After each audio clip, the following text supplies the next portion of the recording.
Hello दोस्तों, आप का स्वागत है आज की वीडियो में। आज की वीडियो में हम बात करेंगे ईवीएस यानी पर्यावरण अध्ययन के बारे में, जिसे आप इंग्लिश में इन्वायरमेंटल स्टडीज बोलते हैं। ध्यान रखिएगा, जो आपके एनसीईआरटी की बुक होती हैं क्लास 3, 4 और 5 की, वहाँ से आप लोगों के क्वेश्चंस बनते हैं। तो हम लोगों ने पिछली क्लास में क्लास 5 की 80 क्वेश्चंस कर लिए थे। आज हम उसके आगे के क्वेश्चंस देखेंगे। तो क्लास शुरू करने से पहले सभी लोग क्लास को एक बार शेयर कर दीजिए, फिर देखते हैं आज की क्लास। ध्यान रखिए, रोज़ शाम 6 बजे आपकी एनसीईआरटी की थ्योरी वाली जो क्लास होती है ईवीएस की, वो करवाई जा रही है। तो आप लोग उसको देखना बिल्कुल भी मत भूलिएगा। तो चलिए क्लास को स्टार्ट करते हैं। पहला क्वेश्चन है क्वेश्चन नंबर 81। लिखा हुआ है how we find the earth is round. पुस्तक के लेखक हैं। चलिए बताइए, how we find the earth is round के लेखक कौन हैं। आपके सामने 4 विकल्प दिए गए हैं, चलिए बताइए। तो क्वेश्चन नंबर 81 का ऑप्शन नंबर 3 जिसने भी किया होगा हो जाएगा बिल्कुल सही। आइजैक असिमोव जो थे उन्होंने यह बुक लिखी थी। देखते हैं नेक्स्ट क्वेश्चन। नेक्स्ट क्वेश्चन है कांसे के बारे में। ध्यान रखिएगा, यहाँ से आप लोगों का हमेशा क्वेश्चन पूछा गया है, तो ये आप लोगों के लिए इंपॉर्टेंट हो जाता है। तो उसको ध्यान से पढ़िएगा और इसका आंसर देने की कोशिश करिएगा। लिखा हुआ है कांसा लोहे, चांदी तथा स्वर्ण की भांति एक तत्व है। दूसरा ऑप्शन लिखा हुआ है कांसे को तांबे तथा टीन से पिघलाकर तैयार किया जाता है। तीसरा ऑप्शन लिखा हुआ है कांसा अत्यंत मजबूत होता है और इससे तोप तथा मूर्ति बनाई जाती हैं। और चौथा ऑप्शन है कांसे के बर्तन एल्युमिनियम के बर्तन की तुलना में हल्के और मजबूत होते हैं। चलिए क्वेश्चन नंबर 82 का आंसर दीजिए। बताइए क्वेश्चन नंबर 82 का आंसर क्या सही हो रहेगा।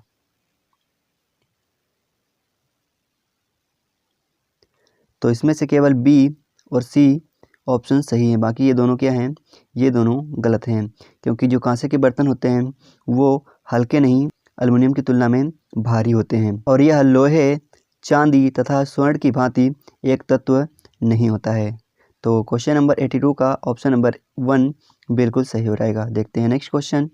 क्वेश्चन नंबर 83 लिखा हुआ है कांसा के विषय में जिसका उपयोग गोलकुंडा के किले में मिली तोप में किया गया था, सही कथन चुनिए। चलिए बताइए, जो गोलकुंडा का किला है वहाँ पे एक तोप मिली थी जिसमें कांसे का उपयोग किया गया था, उसके बारे में सही कथन को छांटना है। ऑप्शन नंबर 1 है कांसा एक तत्व है। ऑप्शन नंबर 2 है कांसा तांबा तथा जस्ता का मिश्रण है। ऑप्शन नंबर 3 है कांसा कॉपर तथा टीन का मिश्रण है। ऑप्शन नंबर 4 है कांसा तांबा तथा प्लेटिनियम का मिश्रण है। चलिए बताइए, ये हम लोगों ने कई बार क्वेश्चन कर चुके हैं, तो इसका सही से आंसर दीजिए। क्वेश्चन नंबर 83 का सही आंसर क्या हो जाएगा। कांसा कॉपर तथा टीन का मिश्रण होता है। नेक्स्ट क्वेश्चन है क्वेश्चन नंबर 84। लिखा हुआ है निम्नलिखित में से क्या पेट्रोलियम से प्राप्त नहीं होता है। तो चलिए क्वेश्चन नंबर 84 का आंसर दीजिए। सभी को पता होगा डीजल, मोम और ग्रीस ये क्या होती हैं, ये तीनों चीज़ें हमें पेट्रोलियम से प्राप्त होती हैं, जबकि कोयला हमें पेट्रोलियम से प्राप्त नहीं होता है। तो क्वेश्चन नंबर 84 का ऑप्शन नंबर डी बिल्कुल सही हो रहेगा। देखते हैं नेक्स्ट क्वेश्चन। क्वेश्चन नंबर 85 लिखा हुआ है किसी पर्वतीय क्षेत्र में प्रेक्षण करने पर यह पाया गया कि लोगों ने अपने घर पत्थर, मिट्टी, लकड़ी और चूने से बनाए हैं। यह 2 मंजिलें हैं। नीचे की मंजिल पर जानवर रखते हैं तथा ज़रूरत का सामान भी इकट्ठा करके रखते हैं। वह स्वयं पहली मंजिल पर रहते हैं। सभी घरों की छतें समतल हैं तथा इन्हें पेड़ों के मोटे तने से बनाया गया है। यह पर्वतीय क्षेत्र नीचे दिए गए किस प्रदेश का भाग है।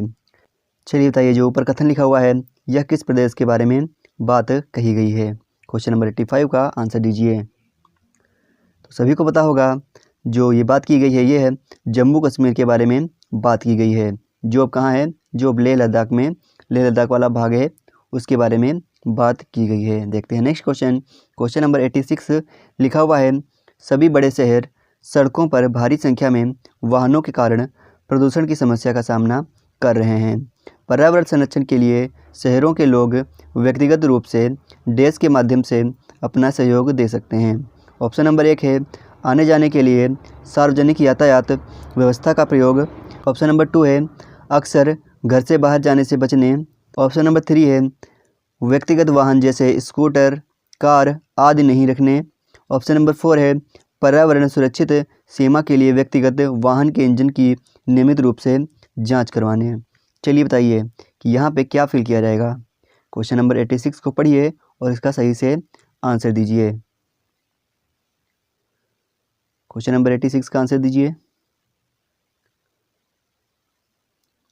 तो क्वेश्चन नंबर 86 का ऑप्शन नंबर 1 जिसने भी लगाया है वो जाएगा बिल्कुल सही।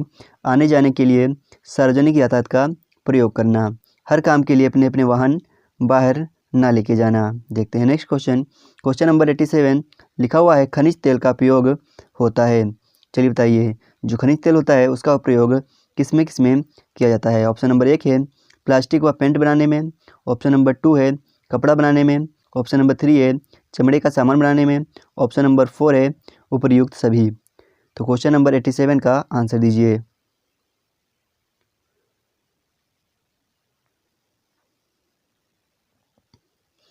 तो क्वेश्चन नंबर 87 का ऑप्शन नंबर 1 जिसने भी लगाया हो जाएगा बिल्कुल सही। खनिज तेल का प्रयोग प्लास्टिक व पेंट बनाने में किया जाता है। देखते हैं next question. Question number 88 Durga एक गाँव में रहती है और लकड़ी या गोबर के उपले का ईंधन इस्तेमाल करते हुए चूल्हे पर खाना पकाती है। पिछले 3 महीने से उसे तेज खांसी आ रही है, इसका कारण हो सकता है। चलिए बताइए दुर्गा को खांसी किस लिए आ रही है, ये आप लोगों को बताना है। ऑप्शन नंबर 1 है ईंधन के जलने उत्पादित कार्बन मोनोऑक्साइड जो उसके श्वसन नली में जमा हो गई है। ऑप्शन नंबर 2 है जलते हुए ईंधन उत्पादित काला धुआं जो उसके श्वसन नली में जमा हो गया है। ऑप्शन नंबर 3 है जलते हुए ईंधन के धुएं से उसे एलर्जी हो गई है। ऑप्शन नंबर 4 है उसकी झोपड़ी के अंदर बाहर प्रदूषण तथा वृद्धावस्था। चलिए बताइए इसका सही कारण क्या हो जाएगा। तो क्वेश्चन नंबर 88 का ऑप्शन नंबर 1 जिसने भी लगाया हो जाएगा बिल्कुल सही। जो जब ईंधन जलाते हैं तो उससे कार्बन मोनोऑक्साइड उत्पन्न होती है जो उसकी श्वसन नली में जमा हो गई है। ध्यान रखिएगा आपका सीटेट ने क्वेश्चन नंबर 88 का आंसर 1 ही इसका माना है। कई सारे लोग इसका ऑप्शन नंबर 2 लगा रहे होंगे लेकिन ये सीटेट ने नहीं माना था। इसका सही आंसर सीटेट ने ऑप्शन नंबर 1 माना था, तो इसका ऑप्शन नंबर 1 ही सही है। देखते हैं नेक्स्ट क्वेश्चन। क्वेश्चन नंबर 89 लिखा हुआ है कच्चे तेल का उपयोग किया जाता है। चलिए बताइए कच्चे तेल का उपयोग कहाँ पे किया जाता है, ये आप लोगों को बताना है। आपके सामने 5 विकल्प लिखे हुए हैं, इनको पढ़िए फिर इसका सही से आंसर दीजिए।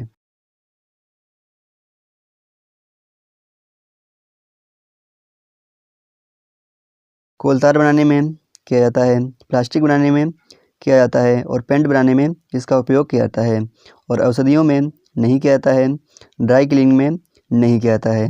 तो 1 2 3 बिल्कुल इसका सही हो जाएगा। तो 89 का ऑप्शन नंबर 1 जिसने भी लगाया हो जाएगा बिल्कुल सही। देखते हैं नेक्स्ट क्वेश्चन। क्वेश्चन नंबर 90 लिखा हुआ है निम्नलिखित में से पेट्रोलियम के सही अभिलक्षण चुनिए। चलिए बताइए पेट्रोलियम के जो लक्षण होते हैं उनको चुनना है। क्वेश्चन नंबर 90 का आंसर दीजिए। तो सभी को पता होगा पेट्रोलियम जो होता है वह बदबूदार, गाढ़ा व गहरे रंग का तेल होता है। तो क्वेश्चन नंबर 90 का ऑप्शन नंबर 1 बिल्कुल सही रहेगा। देखते हैं नेक्स्ट क्वेश्चन।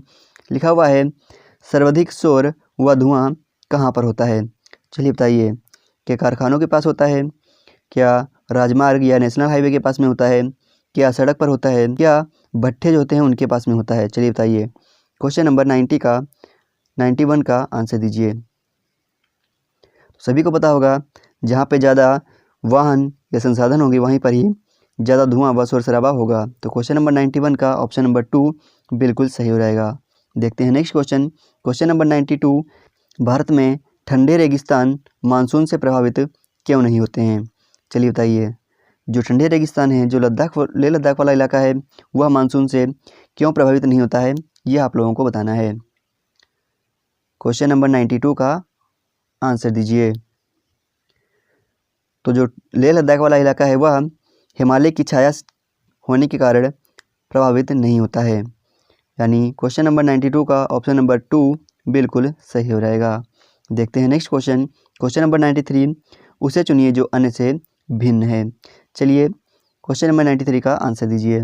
बहुत सिंपल सा क्वेश्चन था को क्या हो जाएगा, कोयला अन्य से भिन्न है। बाकी सारे क्या हैं, पेट्रोलियम से प्राप्त होने वाले पदार्थ हैं। देखते हैं नेक्स्ट क्वेश्चन। क्वेश्चन नंबर 94, हमारे देश में निम्नलिखित स्थानों में से कौन सा ठंडा रेगिस्तान है। तो सभी को पता होगा कि भारत में ठंडा रेगिस्तान किसे कहा जाता है, लेह लद्दाख को ठंडा रेगिस्तान कहा जाता है। तो क्वेश्चन नंबर 94 का आंसर नंबर 3 बिल्कुल सही रहेगा। देखते हैं नेक्स्ट क्वेश्चन। लिखा हुआ है, एक पश्मीना शॉल लगभग डैश साधारण स्वेटरों के बराबर गर्म होती है तथा एक साधारण पश्मीना शाल को बुनने हेतु डैश घंटे का समय लगता है। तो चलिए बताइए कि एक पश्मीना शाल कितने स्वेटर के बराबर गर्म होती है तथा कितने घंटे उसको बुनने में लगता है। क्वेश्चन नंबर 95 का आंसर दीजिए। CTET का फेवरेट क्वेश्चन है ये। क्या हो जाएगा, एक पश्मीना शाल 6 स्वेटरों के बराबर होती है और इसको बुनने में 250 घंटे लगते हैं। देखते हैं नेक्स्ट क्वेश्चन। क्वेश्चन नंबर 96, निम्नलिखित में से लेह और लद्दाख के मकानों की विशेषता चुनिए। चलिए बताइए, जो लेह और लद्दाख में मकान होते हैं उनकी क्या विशेषताएं होती हैं, ये आप लोगों को बताना है। क्वेश्चन नंबर 96 का आंसर दीजिए। पहला ऑप्शन है, पेड़ के तने से बनी लकड़ी की ढालू छतें। तो ढालू छतें नहीं होती, वहाँ पे क्या होती हैं, समतल छतें होती हैं। दूसरा ऑप्शन है, निचली मंजिल में कोई खिड़की नहीं होती है, ये इसका सही हो रहेगा। तीसरा ऑप्शन है, पत्थर मिट्टी और चूने से बनी मोटी दीवारें, तो ये भी सही हो रहेगा। चौथा ऑप्शन है, लकड़ी की फर्श, ये भी सही हो रहेगा, यानी BCD, यानी आपका क्वेश्चन नंबर 96 का ऑप्शन नंबर 2 बिल्कुल सही है। देखते हैं next question. Question number 97, Changpa जनजाति पाई जाती है। चलिए बताइए, जो चांगपा जनजाति है वह कहाँ पे पाई जाती है। सभी को पता होगा, जो चांगपा जनजाति है वह ठंडे इलाकों में रहना अत्यधिक पसंद करती है। तो चांगपा जनजाति निम्नलिखित में से कहाँ पे पाई जाएगी, लद्दाख में पाई जाएगी। तो क्वेश्चन नंबर 97 का ऑप्शन नंबर 1 जिसने भी किया था वो जाएगा बिल्कुल सही। देखते हैं नेक्स्ट क्वेश्चन। क्वेश्चन नंबर 98, लिखा हुआ है, भारत में सड़क निर्माण करने हेतु कोयले के किस प्रमुख रूप को प्रयोग में लिया जाता है। चलिए बताइए, सभी को पता होगा, बहुत सिंपल सा क्वेश्चन है कि जो भारत में सड़क बनती हैं उसमें कोयले के किस रूप को प्रयोग में लिया जाता है। तो सभी को पता होगा 98 का ऑप्शन नंबर 2 बिल्कुल सही हो जाएगा, डामर को प्रयोग में लिया जाता है। देखते हैं नेक्स्ट क्वेश्चन। क्वेश्चन नंबर 99, भूकंप किस उपकरण द्वारा मापा जाता है। बहुत इंपॉर्टेंट क्वेश्चन है, चलिए इसका आंसर दीजिए। सभी को पता होना चाहिए, जो भूकंप होता है वह किससे नापा जाता है, वह सिस्मोग्राफ से नापा जाता है, यानी क्वेश्चन नंबर 99 का ऑप्शन नंबर 3 बिल्कुल सही हो जाएगा। ध्यान रखिएगा, जो भूकंप की तीव्रता होती है वह रिएक्टर पैमाने से मापी जाती है। किससे, वह रिएक्टर पैमाने से मापी जाती है। तो भूकंप की तीव्रता अगर आपसे पूछ दिया जाए तो वह जो रिएक्टर पैमाने से मापी जाती है। देखते हैं नेक्स्ट क्वेश्चन। क्वेश्चन नंबर 100, हम सभी को हर तरह का काम करना सीखना चाहिए, यह वाक्य किस महापुरुष का है। चलिए बताइए, हम सभी को हर तरह का काम करना सीखना चाहिए, यह वाक्य जो है किस महापुरुष का है, बताइए। तो यह वाक्य जो है महात्मा गांधी का है। किसका, महात्मा गांधी जी का है। देखते हैं नेक्स्ट क्वेश्चन। क्वेश्चन नंबर 101, लिखा हुआ है, कक्षा 5 की पर्यावरण अध्ययन की पाठ्यपुस्तक का एक पाठ उसी से ठंडा उसी से गर्म डॉक्टर जाकिर हुसैन द्वारा लिखी गई एक कहानी है। उन्होंने बच्चों के लिए ऐसी कई कहानियाँ लिखी है। अपनी मृत्यु के समय वे थे। चलिए बताइए, जो डॉक्टर जाकिर हुसैन थे वो अपनी मृत्यु के समय क्या थे। क्या वे भारत के प्रधानमंत्री थे, क्या वे भारत के मुख्य न्यायाधीश थे, यहाँ पे न्यायाधीश हो जाएगा, क्या वे भारत के उपराष्ट्रपति थे, क्या वे भारत के राष्ट्रपति थे। तो चलिए क्वेश्चन नंबर 101 का आंसर दीजिए।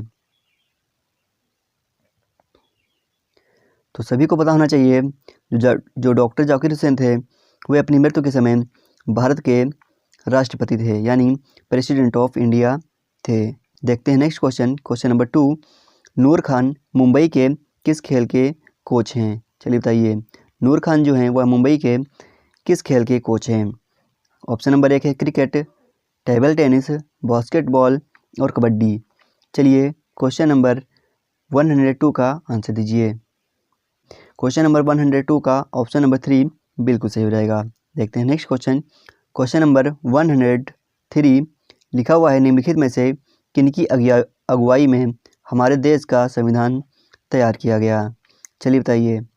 क्वेश्चन नंबर 103 का आंसर दीजिए। बहुत सिंपल सा क्वेश्चन था। बाबा साहेब भीमराव अंबेडकर की अगुवाई में भारत का संविधान तैयार किया गया। देखते हैं नेक्स्ट क्वेश्चन। क्वेश्चन नंबर 104 लिखा हुआ है, गांव के कुछ लोगों ने भूकंप से बचने के लिए चिकनी मिट्टी में गोबर मिलाकर बड़े बड़े उपले बनाए और उन्हें एक दूसरे पर रखकर दीवारें खड़ी की। फिर चूने से दीवारों की पुताई की और घास फूस से छत बनाई और आईने के टुकड़ों से घर को सजाया। गांव फिर से खड़ा किया। निम्नलिखित में से सही विकल्प को चुनिए। यानी जो ऊपर बात कही गई है यह किस प्रदेश से रिलेटेड है ये आप लोगों को बताना है, किस राज्य से रिलेटेड है ये आप लोगों को बताना है। तो क्वेश्चन नंबर 104 का आंसर दीजिए। तो सभी को पता होगा अधिकतर जो भूकंप वगैरह हैं वो गुजरात साइड में आते हैं। तो क्वेश्चन नंबर 104 का ऑप्शन नंबर 3 बिल्कुल सही हो जाएगा। देखते हैं नेक्स्ट क्वेश्चन। क्वेश्चन नंबर 105 बच्चू खान प्लेग्राउंड निम्नलिखित में से किस राज्य में स्थित है। चलिए बताइए। जो बच्चू खान प्लेग्राउंड है वह निम्नलिखित में से किस राज्य में स्थित है। तो सभी को पता होना चाहिए जो बच्चू खान प्लेग्राउंड है वह मुंबई राज्य में स्थित है। कहाँ पे? मुंबई में स्थित है। देखते हैं नेक्स्ट क्वेश्चन। क्वेश्चन नंबर 106 लिखा हुआ है, पुराने समय में ज्वार बाजरे की फसल प्रमुखता से उगाई जाती थी, आजकल इसकी जगह किस फसल ने ले ली है। चलिए बताइए। क्वेश्चन नंबर 106 का आंसर दीजिए। तो क्वेश्चन नंबर 106 का ऑप्शन नंबर 2 जिसने भी किया हो जाएगा बिल्कुल सही। आजकल इसकी जगह गेहूं और कपास ने ले ली है। ध्यान रखिएगा धान नहीं होगा, गेहूं और कपास होगा, क्योंकि एनसीईआरटी में क्वेश्चन नंबर 106 का ऑप्शन नंबर 2 बिल्कुल सही माना गया है। देखते हैं नेक्स्ट क्वेश्चन। क्वेश्चन नंबर 107 लिखा हुआ है, यह कानून आदिवासियों को जंगल पर उनका हक दिलाता है। जो लोग कम से कम 25 साल से जंगल में रह रहे हैं उनका वहाँ के जंगल पर वहाँ पैदा होने वाली चीज़ों पर हक है। उन्हें जंगल से हटाया न जाए। जंगल बचाने का काम भी उनकी ग्राम सभा करेगी। यह कानून होना चाहिए। चलिए बताइए यह कानून जो है किससे संबंधित है। आपके सामने 4 विकल्प हैं। चलिए इसका आंसर दीजिए। तो हम लोगों ने जो एनसीईआरटी की थ्योरी वाली क्लास की थी उसमें बात की थी, जो आपकी सूर्यमणि थी उन्होंने इस कानून का नेतृत्व भी किया था। क्या था? वन जंगल अधिकार अधिनियम 2007। देखते हैं नेक्स्ट क्वेश्चन। क्वेश्चन नंबर 108 कोई किसान उर्वरकों और कीटनाशकों का अधिक उपयोग करके अपने खेतों में बार बार धान की फसल उगा रहा है। ऐसा करने से उसके खेत की मृदा कैसी हो जाएगी, आप लोगों को बताना है। क्वेश्चन नंबर 108 का आंसर दीजिए। सभी को पता होगा ऐसा करने से उसकी खेत की मृदा जो है बंजर हो जाएगी। यानी क्वेश्चन नंबर 108 का ऑप्शन नंबर 2 बिल्कुल सही हो जाएगा। देखते हैं नेक्स्ट क्वेश्चन। क्वेश्चन नंबर 109 इसके नेतृत्व में जंगल बचाओ आंदोलन को बल मिला। अभी हम लोगों ने बात की कि जो सूर्यमणि थी उन्होंने जंगल बचाओ आंदोलन का नेतृत्व किया था। देखते हैं नेक्स्ट क्वेश्चन। याद रखिएगा जो झारखंड है वहाँ पे जंगल को तोरांग कहते हैं। क्या बोलते हैं उसको? जंगल को तोरांग झारखंड में बोला जाता है। तो यह क्वेश्चन आपका बन चुका है, इसको याद रखिएगा। देखते हैं next question. Question number 110 Mizoram में की जाने वाली झूम खेती के विषय में निम्नलिखित कथनों का अध्ययन कीजिए। ऑप्शन नंबर ए है, एक फसल को कटने के पश्चात भूमि को कुछ वर्षों तक खुला छोड़ देते हैं। सही है। ऑप्शन नंबर बी है, इस भूमि पर उगने वाले बांस और खरपतवार को काट कर जला दिया जाता है। तो ये भी सही हो रहेगा। ऑप्शन नंबर सी है, बीज बोने से पहले गहरी जुताई की जाती है। तो याद रखिएगा गहरी नहीं हल्की जुताई की जाती है। यहाँ पे क्या होना चाहिए था? यहाँ पे हल्की होना चाहिए था। आगे है, एक ही खेती में 3-4 भिन्न प्रकार की फसलें उगाई जाती हैं। तो ये भी इसका सही हो रहेगा। चौथा है, आवश्यकता अनुसार रासायनिक उर्वरकों और कीटनाशकों का उपयोग किया जाता है। तो ये भी इसका गलत है। तो क्वेश्चन नंबर 110 का ऑप्शन नंबर ए, बी और डी जिसमें हो जाएगा बिल्कुल सही, यानी ऑप्शन नंबर ए इसका बिल्कुल सही है। देखते हैं next question. Question number 111 Kurukh कहाँ के लोगों की भाषा है। चलिए बताइए। जो कुड़ुक भाषा है वह कहाँ के लोगों की भाषा है? तो याद रखिएगा जो कुड़ुक भाषा है वह झारखंड के लोगों की भाषा है। देखते हैं next question. Question number 112, Bharat के किस राज्य में स्थानांतरित खेती करने का रिवाज है? चलिए बताइए। क्वेश्चन नंबर 112 का आंसर दीजिए। तो क्वेश्चन नंबर 112 का ऑप्शन नंबर 1 जिसने भी लगाया हो जाएगा बिल्कुल सही। पूर्वी उत्तरी जो क्षेत्र हैं वहाँ पे स्थानांतरित खेती की जाती है, यानी एक फसल को करने के बाद में कुछ समय के लिए खाली खेत को छोड़ दिया जाता है और अन्य जगह पे किसी दूसरी जगह पे खेती की जाती है, यानी जो झूम खेती होती है उसके बारे में बात की जा रही है। देखते हैं नेक्स्ट क्वेश्चन। क्वेश्चन नंबर 113, हमारे देश के मानचित्र में झारखंड कहाँ पर स्थित है? चलिए बताइए। आपके सामने 4 विकल्प हैं, चलिए बताइए। याद रखिएगा आपके CTET के पेपर में हमेशा मैप से एक क्वेश्चन बना है कि कौन सा राज्य किसके पास में है और कौन सा राज्य कहाँ पे स्थित है, ऐसे हमेशा आपका एक क्वेश्चन बना है। तो आप लोग CTET के जो पेपर होने वाला है आप लोग मैप की तैयारी जरूर करके जाइएगा, क्योंकि मैप से आपका 1 नंबर वहाँ से कन्फर्म होने वाला है। तो क्वेश्चन नंबर 113 का ऑप्शन नंबर 3 जिसने भी लगाया हो जाएगा बिल्कुल सही। झारखंड जो है उड़ीसा के उत्तर में स्थित है। देखते हैं नेक्स्ट क्वेश्चन। क्वेश्चन नंबर 114, हमारे देश में जंगल में उस जंगल के लोगों को खेती के लिए ज़मीन ग्राम सभा द्वारा एक विशेष मात्रक यानी यूनिट अथवा इकाई में, जिसे टिन कहते हैं, बांटी जाती है या आवंटित की जाती है। तो टिन क्या होता है ये आप लोगों को बताना है। क्वेश्चन नंबर 114 का आंसर दीजिए। मोस्ट इंपॉर्टेंट क्वेश्चन है क्योंकि यहाँ से क्वेश्चन आपका बन चुका है एक बार। याद रखिएगा टिन क्या होता है? टिन एक प्रकार का बर्तन होता है। जिस खेती पर टिन भर बीज उत्पन्न हो जाएंगे उसे क्या बोलते हैं? उसे एक टिन बोलते हैं। देखते हैं next question. Question number 115, Cheraw नाच कहाँ के लोग करते हैं? चलिए बताइए। चिराव जो नाच है वह कहाँ के लोग करते हैं? बहुत ही सिंपल सा क्वेश्चन है, चलिए बताइए। सभी को बताना चाहिए। चिराव नाच जो है मिजोरम के लोग करते हैं। कहाँ के? मिजोरम के लोग चिराव नाच करते हैं। अब केचुए के बारे में कुछ पॉइंट्स लिखे हुए हैं, इनको पढ़ना है और इसका सही से आंसर देना है। पहला पॉइंट लिखा हुआ है, केचुए मृत पत्तियां और पौधे को खाते हैं तथा इनके मल से जमीन उपजाऊ बनती है। तो ये क्या हो जाएगा? ये हो जाएगा बिल्कुल सही। नेक्स्ट लिखा हुआ है, केचुए खरपतवार खाते हैं जिससे मुख्य फसल की रक्षा होती है। तो खरपतवार को नष्ट हो जाने के बाद में खाते हैं, ये इसका गलत पॉइंट है। तीसरा पॉइंट क्या लिखा हुआ है, केचुए जमीन में छेद बनाते हैं जिससे जमीन पोली होती है। तो ये भी इसका सही हो जाएगा पॉइंट। चौथा पॉइंट क्या है, केचुओं द्वारा बनाए गए छेदों से जमीन को आसानी से हवा मिल पाती है। तो ये भी इसका सही हो जाएगा, यानी ACD। तो ACD या बोल लो या फिर CDA बोल लो, इसका ऑप्शन नंबर 3 बिल्कुल सही हो जाएगा। देखते हैं नेक्स्ट क्वेश्चन। क्वेश्चन नंबर 117, नीचे दिए गए खेती करने के विवरण को पढ़िए और इस ढंग की पहचान कीजिए। लिखा हुआ है, एक फसल को कटने के पश्चात खेत को कुछ वर्षों के लिए खाली छोड़ दिया जाता है, उसमें कुछ भी उगाया नहीं जाता है। इस भूमि में बांस या अन्य खरपतवार जो भी उग आता है उन्हें उखाड़ा नहीं जाता है, काट कर जला दिया जाता है। यह राख भूमि को उर्वरक बनाती है। जब यह भूमि खेती के लिए तैयार हो जाती है तो उसे हल्का सा खोदा जाता है, भूमि को जोता नहीं जाता है और फिर उस पर बीज छिड़क दिए जाते हैं। चलिए बताइए, जो ऊपर कथन लिखा हुआ है यह किस खेती के बारे में लिखा हुआ है? सभी लोगों को पढ़ के पता चल गया होगा, यह झूम खेती के बारे में लिखा हुआ है। देखते हैं नेक्स्ट क्वेश्चन। क्वेश्चन नंबर 118, निम्नलिखित में से कौन सा गुण बालक को उसके परिवार से मिलता है? चलिए बताइए। बहुत सिंपल सा क्वेश्चन है और हमने आपको बताया भी था, जेब का रोल बनाना, पैरों की उंगलियों को खोलना, हाथों की अंगूठियों की कलाई से लगाना, ये सारे जो गुण होते हैं यह बच्चे को उनके परिवार से मिलता है। यानी क्वेश्चन नंबर 18 का ऑप्शन नंबर 4 बिल्कुल सही हो जाएगा। नेक्स्ट क्वेश्चन है, लिखा हुआ है, निम्नलिखित में पोलियो रोग का कारण होता है। चलिए बताइए। पोलियो रोग जो होता है वह वायरस होता है, बैक्टीरिया होता है, प्रोटोजोआ के कारण होता है या फफूंद के कारण होता है? तो सभी को पता होगा जो पोलियो था एक वायरस था। क्या था? पोलियो एक वायरस था। देखते हैं नेक्स्ट क्वेश्चन। लिखा हुआ है, निम्नलिखित वैज्ञानिक प्रयोगों में से किसने साबित किया कि मटर के पौधों में कुछ गुण होते हैं?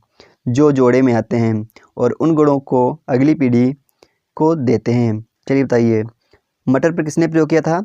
सभी को पता होगा, ग्रेगर जॉन मेंडल ने। तो क्वेश्चन नंबर 119 का ऑप्शन नंबर 1 बिल्कुल सही हो जाएगा। देखते हैं नेक्स्ट क्वेश्चन नंबर 120।